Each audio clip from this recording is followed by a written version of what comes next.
It really is like something out of a horror film. Every yard in the area looks a lot like this one. Dozens of birds litter the ground, and the scariest part is no one knows how they got here. White County 911, let's address your emergency. I'm in DD, and birds are falling out of the sky again. Birds are falling out of the sky again? Not kidding. We got like 7 of them in the parking lot, and they keep falling. Well, good morning and thanks for being with us. Today, county workers will start cleaning up what you're looking at right now. This is on Sarasota County beaches, covered with dead fish. There are eels, just a ton of marine life, and we're talking about fish by the thousands on the entire stretch of one of America's most beautiful beaches, Siesta Key Beach. And the county is bringing in heavy equipment to help clean up those beaches. Brightside's Emerald Morrow is down there right now for us. Emerald, just a disgusting sight, and I can't imagine the smell that you've been dealing with throughout the morning. Yeah, Rob, it's pretty stinky out here, and it's just a mess. Really, as far as you can see, there are just nothing but dead fish, even some eel that are out here that are dead. Let me get to one that's closer right here. You can see it's really just not a place that you want to be if you're planning a beach day. This is not the beach to come to, nor is this the day. But let me give you a better look at some of the video that we have so that you can actually see how much of a mess it is out here. The water is very, very murky, and it's really lacking that beautiful blue and green that we're used to seeing at Siesta Key, and that's what really makes this area just so beautiful. Now, experts say they believe that elevated levels of red tide are to blame for all of the dead fish, and locals and tourists alike say this is really messing with that lovely beach experience that we all come here for.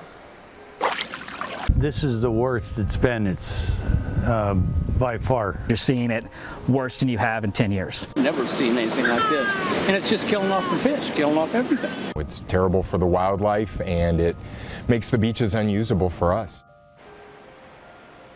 Yeah, absolutely unusable. I mean, this is not the day you want to come out here. You know, as beautiful as the sky looks, as beautiful as the water is, these dead fish are really going to get in the way of any type of beach experience that you have. So again, crews are going to be out here today, and what they're going to be doing is taking the time to assess and see if they actually need to bring out some big equipment to get all of these fish up and out of the way so that eventually you guys can come back out and enjoy, again, what is one of the most beautiful beaches in America.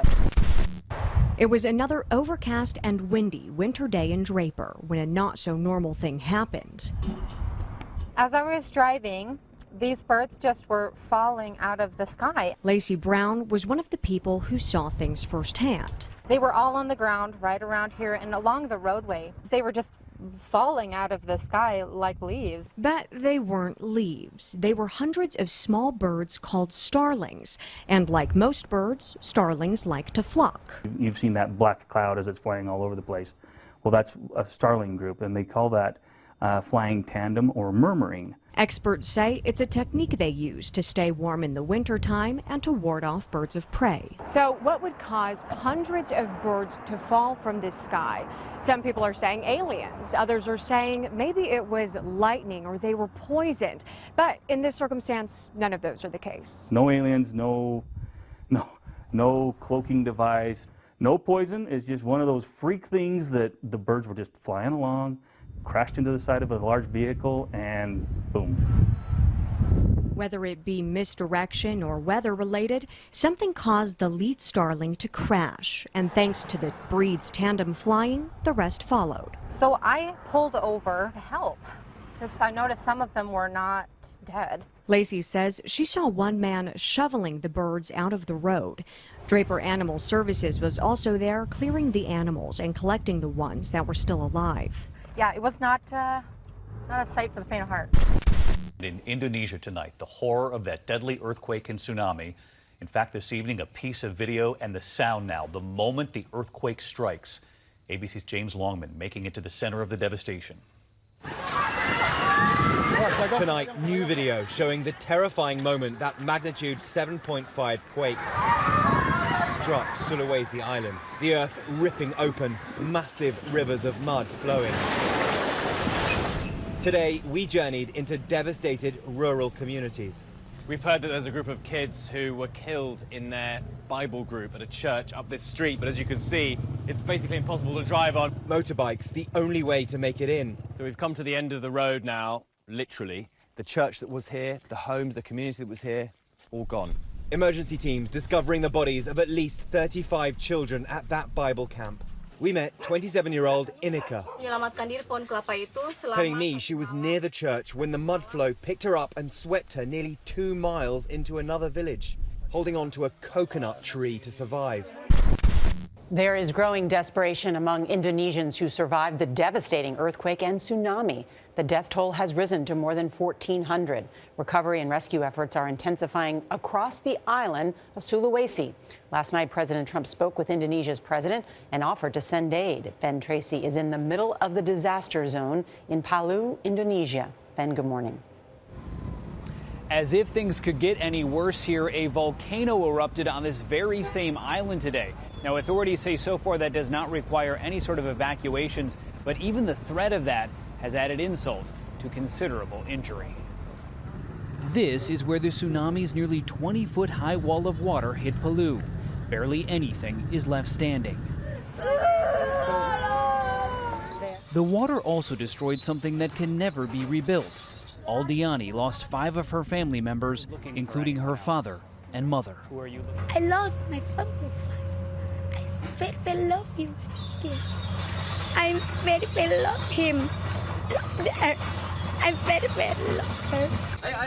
Aid is not arriving fast enough, and basic supplies are quickly running out. So we were just driving by this gas station and we saw this. Hundreds of people are camped out here with their gas cans, hoping to get them filled up. At the front of the line was this man named Ari. He sat here through the night, only to find out there won't be any fuel arriving today. How hard is it to live in this town right now for you? I don't know, maybe it's chaos. The sheer scale of this disaster seems more overwhelming. We want people who are watching this in the United States or other places to know about what's happening here. We need your help, please, people from all around the world. People here are starting to get angry about how the Indonesian government is handling the response to this disaster. But one piece of good news, the Red Cross tells us that a ship full of supplies should arrive here on Friday.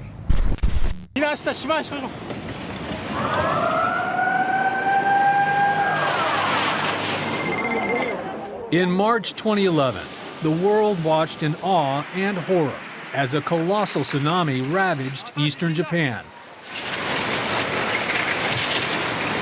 The result of a 9.0 magnitude earthquake. Entire cities were washed away. Millions stranded without power or water. 15,000 died. It was an otherworldly event, thousands of miles away. Thank goodness, many of us thought. It couldn't happen here. But it could happen here. In fact, scientists say it's a question of when, not if, a devastating earthquake, followed by a huge tsunami, strikes the continental United States, right here in the Pacific Northwest. This would be like 5 or 6 Katrinas all at once, up and down from California to Canada would be the closest thing I can think of. It may sound like a Hollywood disaster movie. I see it! But it's not. In fact, his research shows much of the region is overdue for a major quake. The last one was back in 1700, long before there were large cities right in harm's way. If it happens anytime soon, it would just devastate the area. Goldfinger estimates there's a 1 in 3 chance the quake will strike sometime in the next 50 years. Would you say that we're prepared for something like this? We're not completely unprepared, but we're pretty darn close. On a scale of 1 to 10, we're probably a little shy of 1 at this point. This is Ground Zero, the 700-mile-long area off the Pacific coast called the Cascadia subduction zone, where the North American tectonic plate meets another plate known as the Juan de Fuca. The dark image we're seeing here is literally sliding under the lighter image. That's right. So they're converging but still stuck. And so what happens is the weaker plate, which is North America, buckles.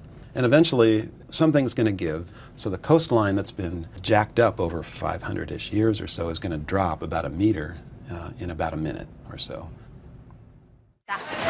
And that's just the earthquake. Next, as we saw in Japan, comes a tsunami, with waves as high as 50 feet roaring on shore, reaching miles inland. It's a threat the government says it's taking seriously. But is FEMA ready for the big one? I would never say we are ready.